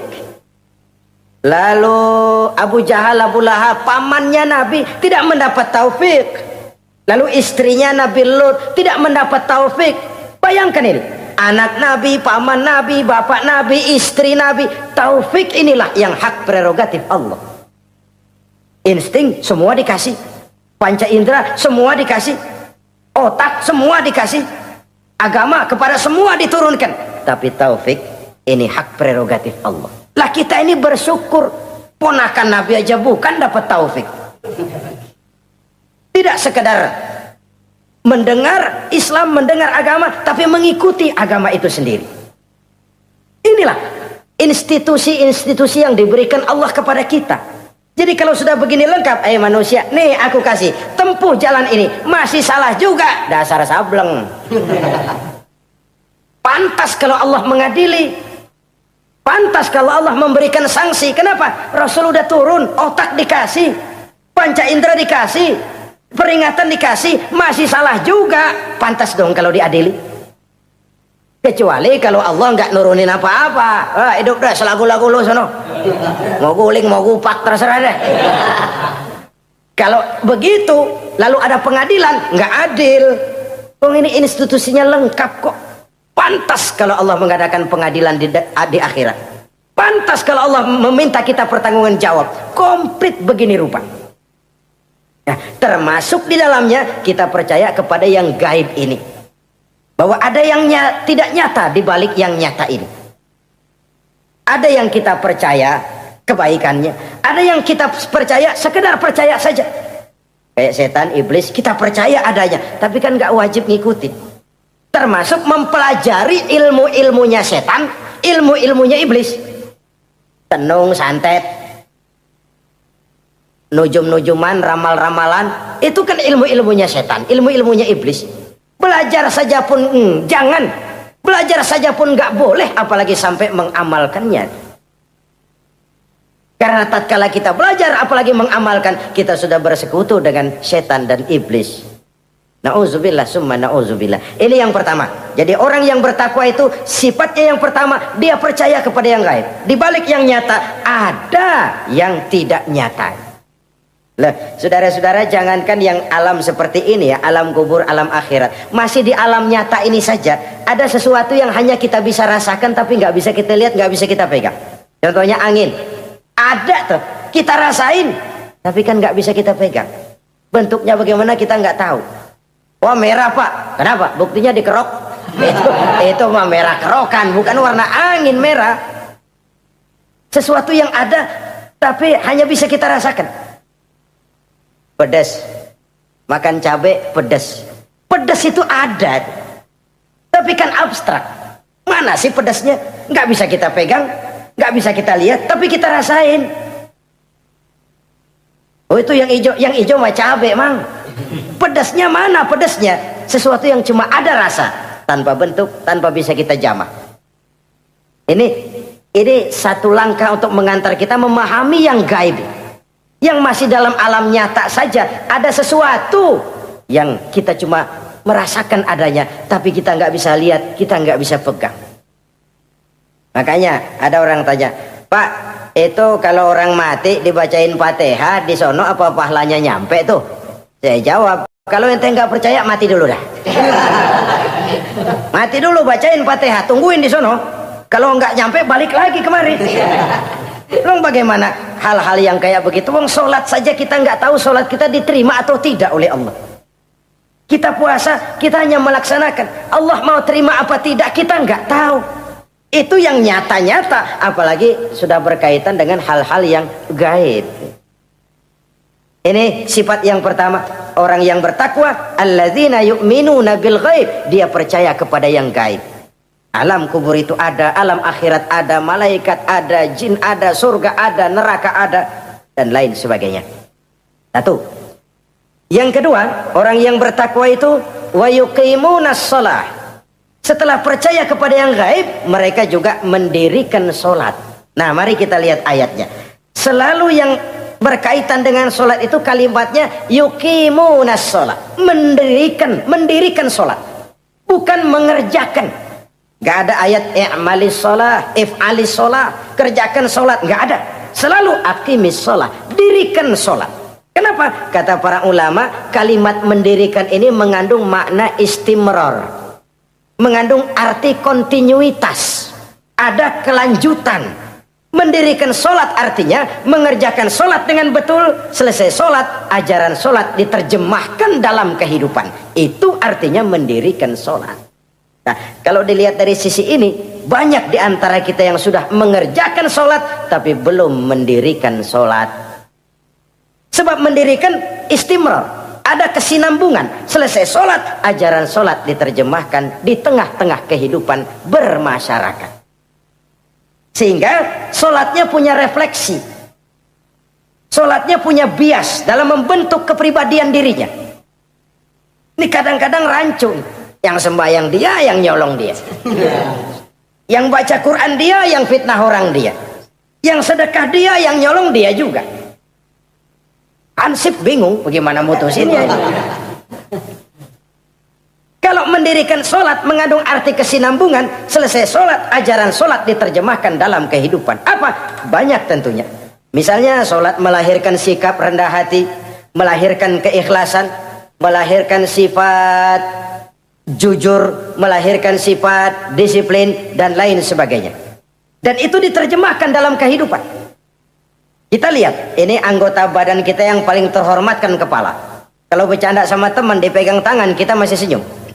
Dipegang kaki, kita masih senyum. Tapi kalau pala dikeplakin, jengkel bukan main. Kenapa? Al-Mukarram itu adanya di sini. Otak, di kepala. Tapi kepala yang kita hormati ini, ketika sujud di hadapan Allah, sama rendahnya dengan telapak kaki kita. Allahu Akbar. Yang besar cuma Allah. Manusia, kepala sama rendah dengan telapak kaki. Kesadaran ini membias, selesai sholat, kembali ke masyarakat, sombongnya hilang. Apalagi ikhlas. Sholat itu kan lillahi ta'ala. Orang mau puji apa tidak, enggak soal. Orang mau bilang ini, mau bilang itu, soal lain. Yang penting ini saya kerjakan lillahi ta'ala, karena Allah saja, bukan karena yang lain. Disiplin.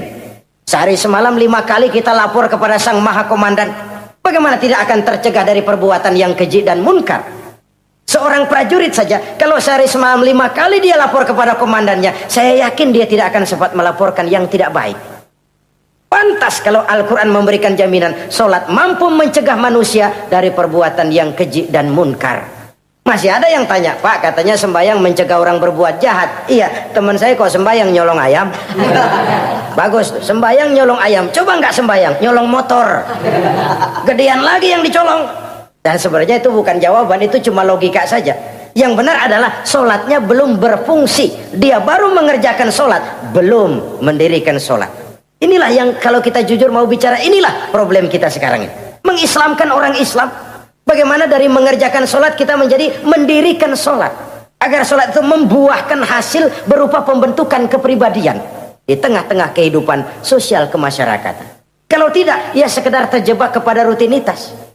Pergi haji begitu, pulang haji bikin gila. Masuk Ramadan begitu, selesai Ramadan ya tetap begitu. Ibadah tidak memberikan bias dalam pembentukan pribadi. Itulah sebabnya digunakan kalimat yuqimunas sholat, mendirikan sholat, yang mengandung arti berkesinambungan. Selesai sholat, jiwa dan semangat, ajaran dan filsafat sholat diterjemahkannya dalam kehidupan sehari-hari. Saudara-saudara kaum muslimin rahimakumullah. Sifat yang ketiga dari orang takwa adalah wa mimma razaqnahum yunfiqun. Mereka menginfakkan sebagian dari rizki yang diberikan Allah kepada mereka. Rizki menurut definisi yang diberikan para ulama kita, ar-rizqu bimakna al-ata hissiyan kana aw ma'nawiyan. Rizki adalah pemberian, baik yang abstrak maupun yang konkret. Selama ini kita sering mengartikan rizki hanya dalam bentuk uang, sehingga rizki kita dibatasi oleh pengertian kita sendiri. Padahal tidak cuma uang, ilmu adalah rizki, jabatan dan kedudukan adalah rizki, otoritas dan wibawa juga rizki, anak, istri, suami juga rizki. Ketika ayat ini mengatakan wa mimma razaqnahum yunfiqun, mereka menginfakkan sebagian dari rizki, yang dimaksud di sini adalah rizki yang konkret dalam bentuk materi, uang, benda dan lain sebagainya. Orang yang bertakwa sadar benar, dari Allah rizki datang, ke jalan Allah rizki dibelanjakan. Semakin kita rajin membelanjakan rizki di jalan Allah, biasanya akan semakin mengalir rezeki dari Allah. Semakin bakhil kita, kadang-kadang rezeki juga malas deketin kita. Yang keempat, orang yang bertakwa itu alladzina yu'minuna bima unzila ilaika wa ma unzila min qablik. Mereka beriman, mereka percaya kepada apa yang diturunkan terhadap Muhammad, yaitu Al-Quran, wa ma unzila min qablika, dan apa yang telah diturunkan sebelum kamu, yaitu Taurat, Zabur dan Injil. Orang yang takwa percaya bahwa Allah dahulu telah menurunkan Taurat kepada Musa, Allah telah menurunkan Zabur kepada Nabi Daud, Allah telah menurunkan Injil kepada Nabi Isa. Percaya sekadar percaya, tidak wajib mengamalkan ajarannya. Kita percaya Taurat itu kitabnya Allah, Injil dahulu yang diturunkan kepada Nabi Isa kitab Allah, Zabur kitab Allah. Percaya sekadar percaya, bukan percaya kemudian mengamalkan, bukan. Karena dengan turunnya Al-Quran, maka seluruh kitab-kitab terdahulu sudah tercakup di dalam Al-Quran. Orang yang bertakwa percaya kepada apa yang diturunkan terhadap Nabi Muhammad. Apa itu? Al-Quranul Karim. Bagaimana kepercayaan kita kepada Al-Quran? Bahwa dia kitab suci yang isi dan redaksinya langsung dari Allah, yang kita membacanya beribadah, mengerti atau tidak mengerti artinya. Akan lebih baik setelah bisa membaca, mengerti, kemudian mengamalkannya dalam kehidupan kita. Saudara-saudara, kalau kita adakan konteks ini di mana-mana, modernisasi, globalisasi, kemajuan sering membawa pergeseran nilai. Dulu, ini zaman dulu ya, waktu listrik belum masuk desa, kita rasakan betul kalau masuk kampung berasa banyak orang Islam, padahal rumah pakai lampu templok, lampu tempel, paling banter patroma. Tapi kita masuk kampung berasa kok banyak orang Islam. Kenapa? Suara Al-Quran kedengaran dari rumah-rumah. Kenapa? Ada anak-anak muda lagi latihan baca barzanji. Kenapa? Ada patayat, santri-santri wanita lagi baca solawatan. Kenapa? Nenek-nenek lagi ngapalin sifat 20 sembari nyisik.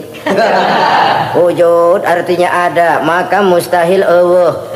Zaman dulu terjadilah modernisasi, listrik masuk desa. Apa yang kita lihat? Rumah pada terang, terus televisi main gede-gedean, lalu radio kaset main kenceng-kencengan. Tergeserlah suara Al-Quran, apalagi solawatan, apalagi barzanjian. Apa tidak boleh? Ya boleh saja. Apa tidak bagus? Ya bagus saja.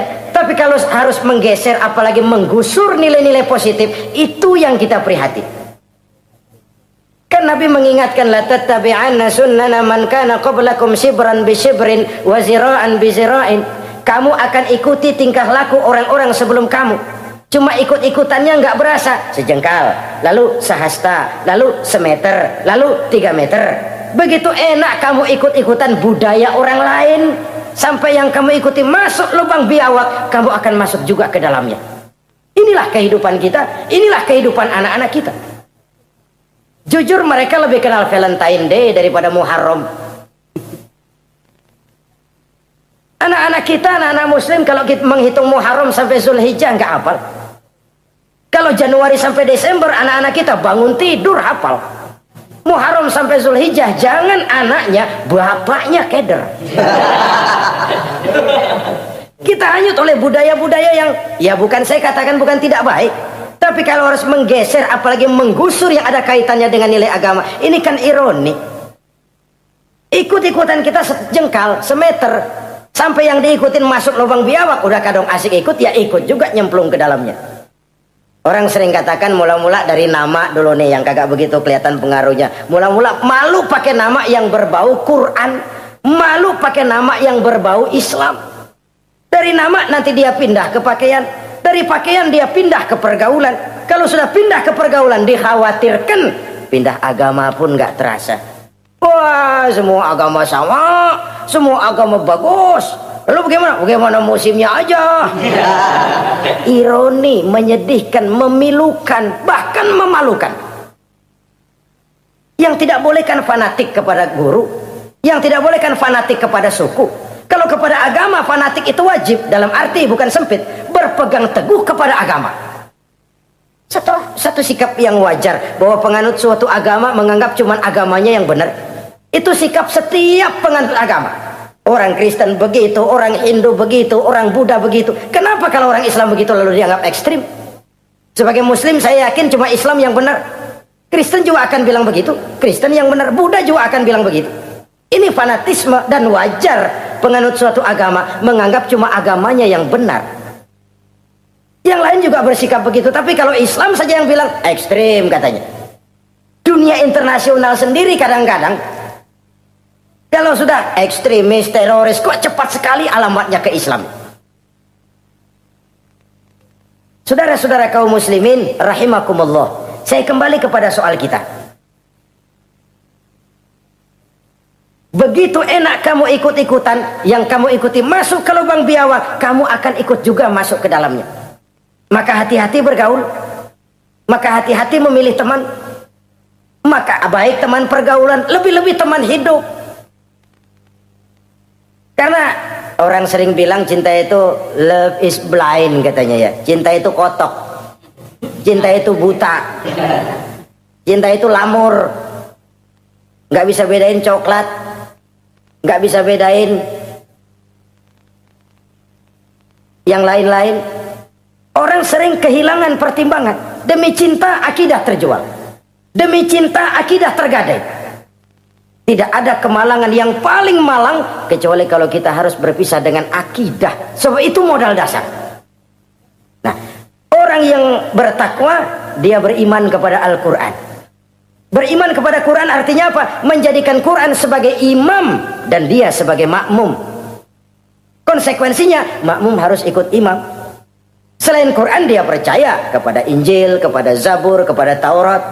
Dilihat dari sudut ini, umat Islam itu lebih toleran loh. Orang lain yang megang Injil nggak bakal percaya kepada Quran. Orang lain yang memegang Taurat nggak akan percaya kepada Quran. Tapi orang yang megang Quran, dia percaya kepada Injil, dia percaya kepada Taurat. Dari sudut ini kan kita lebih toleran. Allah dahulu menurunkan Injil kepada Isa. Yang Injil itu yang kita percaya. Yang Allah turunkan kepada Isa. Yang Allah turunkan Taurat kepada Musa. Bukan yang telah terkena intervensi dan investasi manusiawi. Dan percaya pun terbatas percaya kepada adanya, bukan kepada mengamalkannya. Kenapa? Karena ordenya udah lewat. Kita percaya Bung Karno adalah presiden pertama Republik Indonesia. Tapi kan udah lewat. Udah lewat. Kita percaya Bung Karno presiden pertama Republik Indonesia. Tapi kan udah lewat, udah selesai. Begitulah kita mempercayai Taurat, mempercayai Injil. Ada, kita percaya, tapi kan udah selesai misinya. Yang berlangsung sampai akhirat nanti adalah Al-Quranul Karim. Orang yang bertakwa meyakini itu. Ini yang keempat. Yang kelima, wabil akhirati hum yuqinun. Mereka yakin, orang bertakwa ini, kepada adanya akhirat. Kalau itu kan gampang, semua orang juga yakin. Loh, bukan sekedar yakin, sekedar percaya. Yalah, percaya kepada Allah, percaya kepada akhirat, pokoknya percaya. Bagaimana? Ya begitu, pokoknya percaya. Bukan itu. Kepercayaan yang memberikan refleksi. Iya ya, akhirat ada. Ada hidup sesudah mati, ada akhirat sesudah dunia. Saya memang benar kepengen cepet kaya, tapi kalau nipu orang nanti di akhirat bagaimana? Ini loh. Saya memang benar kepengen cepat naik pangkat, tapi kalau mesti jilat atas injak bawah, sikut kiri kanan, teman jadi lawan, lawan jadi teman, di akhirat saya bagaimana? Ini loh percaya akhirat itu. Saya memang benar kepengen cepat kaya, tapi kalau makan renten nanti di akhirat bagaimana? Kepercayaan yang mewarnai gerak kehidupan. Kalau percaya sekedar percaya, yang buta campur budak juga percaya akhirat ada. Tapi kan kepercayaan yang memberikan refleksi, mewarnai gerak hidup kita. Loh, enggak gitu. Orang yang percaya akhirat itu gayanya enggak gitu. Orang yang percaya akhirat itu sikapnya enggak gitu. Orang yang percaya akhirat jalannya enggak gitu. Orang yang percaya akhirat ngomongnya enggak asal ngomong. Kepercayaan yang memberikan refleksi terhadap gerak hidup. Nah, ini refleksi dari sifat-sifat takwa. Saudara-saudara, kalau itulah sifat-sifat orang takwa, lalu terhadap mereka yang takwa ini, karunia apa yang diberikan Allah? Apa keutamaan mereka? Mari kita kutip beberapa ayat. Pertama, ini janji Allah ya. Wa may yattaqillaha yaj'al lahu makhraja. Siapa yang bertakwa kepada Allah, maka ia akan diberikan jalan keluar dari segala macam kesulitan. Masya Allah. Orang takwa itu kan orang yang dekat dengan Allah. Kalau sudah dekat dengan Allah, everything is running well. Apa yang nggak selesai? Impossible, kata otak. Tidak mungkin, kata rasio. Mana bisa menurut kebiasaan. Tapi orang yang takwa selalu saja ada jalan keluar. Selalu diberikan Allah jalan keluar. Ini yang faktor yang irasional, faktor yang non komputer, faktor yang samawi. Allah yang mau, ada saja jalan keluar. Coba. Waktu terjadi peristiwa hijrah, Masya Allah, Rasulullah itu sudah dikepung rapat rumahnya, pagar betis. Jangan manusia, tikus saja nggak bisa lewat. Rapat di pagar betis. Kesepakatan sudah jelas, membunuh Muhammad bersama-sama. Apa yang terjadi? Ketika Nabi keluar, buka pintu. وَجَعَلْنَا مِنْ بَيْنِ أَيْدِيهِمْ سَدًّا وَمِنْ خَلْفِهِمْ سَدًّا فَأَغْشَيْنَاهُمْ فَهُمْ لَا يُبْصِرُونَ. Di depan, belakang, di kiri, kanan mereka kami jadikan dinding. Kami butakan mereka. Mereka enggak lihat Muhammad keluar dari rumahnya. Allah berikan jalan keluar. Padahal Quraisy siaga satu, pita merah, apel siap, mata menteleng, Nabi lewat enggak kelihatan. Persis ikan bandeng. Ikan bandeng kan melotot, colok diam aja. Enggak lihat apa-apa. Yaj'al lahu makhraja. Allah berikan jalan keluar dari berbagai macam kesulitan. Sesuatu yang menurut kita, aduh udah dah, nyerah dah, nggak bisa dah. Tapi orang yang takwa kepada Allah, Allah janji, Allah lah yang janji ini. Yaj'al lahu makhraja. Allah akan berikan jalan keluar dari segala macam kesulitan. Kenapa? Dia dekat dengan Allah. Orang yang kayak begitu yang kita takut itu. Doanya ngebul kata anak-anak. Permohonannya didengar, ratapannya dipenuhi. Allah berikan dia jalan keluar. Ada saja jalan keluarnya. Ini keistimewaan pertama dari orang yang takwa itu. Lah kalau Allah yang ngasih jalan keluar, siapa yang bisa mencegah jalan orang kayak begitu? Di pagar betis lolos, di Gua Sur Quraisy sampai ke Gua Sur mencari Nabi. Kalau mereka nengok aja kelihatan. Apa yang terjadi? Dilalah, dadakan. Burung bertelur di bibir goa, laba-laba bikin sarang di bibir goa. Quraisy mikir kalau Muhammad masuk kemari telur berantakan, rumah laba-laba hancur nih, nggak mungkin dia ke sini, cari ke tempat lain. Rumah laba-laba yang rapuh menggagalkan usaha Quraisy yang gagah perkasa. Yaj'al lahu makhraja, Allah berikan jalan keluar. Ini yang pertama.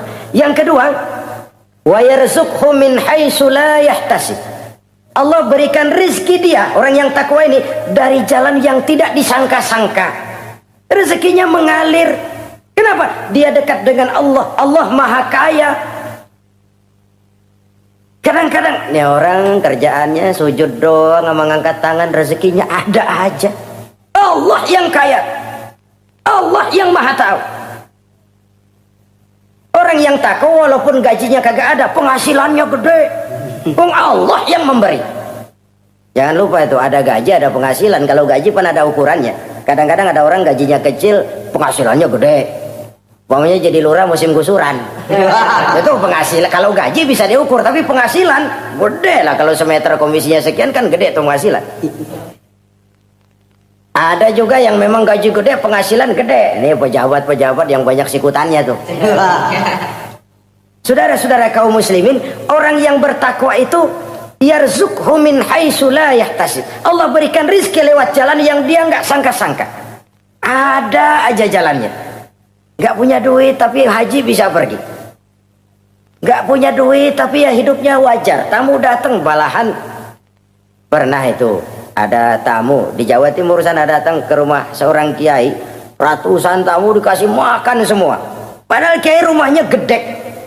Tamu ada yang dalam hatinya nyeletuk, ini kiai bisa ngasih makan orang satu rombongan banyak begini, duit dari mana ini? Dalam hatinya disamperin sama kiai, kamu jangan buruk sangka, ini rezeki halal. Bukan cuma rezeki, dia bisa ngerti hati orang. Mukasyafah, Allah bukakan apa yang Allah nggak bukakan buat orang lain. Ini karunia, dan itu hanya mungkin dengan takwa. Itu tadi, komitmen kepada perintah Allah, menjauhi larangannya. Mukasyafah, dibukakan pintu oleh Allah. Dia bisa lihat yang orang nggak lihat, dia bisa tahu yang orang lain nggak tahu. Udah nggak bisa main-main kalau ketemu orang begini. Ini udah high class ini di sisi Allah. Ini yang kedua, rezekinya ngalir lewat jalan yang nggak sangka-sangka. Yang ketiga, wa may yattaqillaha yaj'al lahu min amrihi yusra. Orang yang bertakwa kepada Allah, Allah jadikan urusannya gampang. Allah mudahkan urusannya. Masya Allah. Kalau Allah yang sudah mudahkan, siapa sih yang bisa bikin sulit? Allah yang gampangin urusannya. Orang mana yang bisa bikin sulit? Boleh manusia merencana, mempersulit, memblokir segala macam. Tapi kalau Allah gampangin, jalan tuh urusan. Boleh manusia merancang. Tapi kalau Allah mau, apa yang nggak mungkin? Satu kampung orang mau jatuhin kita, kalau Allah mau angkat, naik. Satu negara orang mau naikin kita, kalau Allah mau turunin, nyungsep. Tu'izzu man tasya wa tuzillu man tasya. Allah muliakan siapa yang dikehendakinya, Allah rendahkan siapa yang dikehendakinya. Saudara-saudara kaum muslimin rahimakumullah, dimudahkan urusan orang yang takwa itu. Jadi kalau ingin urusan kita dimudahkan oleh Allah, konsepnya cuma takwa. Kembali kepada komitmen, laksanakan yang diperintah, jauhi yang dilarang. Itu saja. Apalagi keutamaan orang takwa itu, wa may yattaqillaha yukaffir anhu sayyi'atihi wa yu'azzim lahu ajra. Siapa yang bertakwa kepada Allah, dihapuskan segala kesalahannya yang sudah lalu. Masya Allah, dihapuskan kesalahannya. Bahwa manusia punya salah, ya manusiawi. Tapi ada hadis menyatakan, ikuti perbuatan salahmu dengan kebaikan, niscaya kebaikan itu akan menghapus kesalahan kamu. Kalau dulu kita makan harta orang dengan zalim, kita nggak sempat minta maaf, tuh orang udah mati. Bagaimana caranya? Perbanyak sedekah.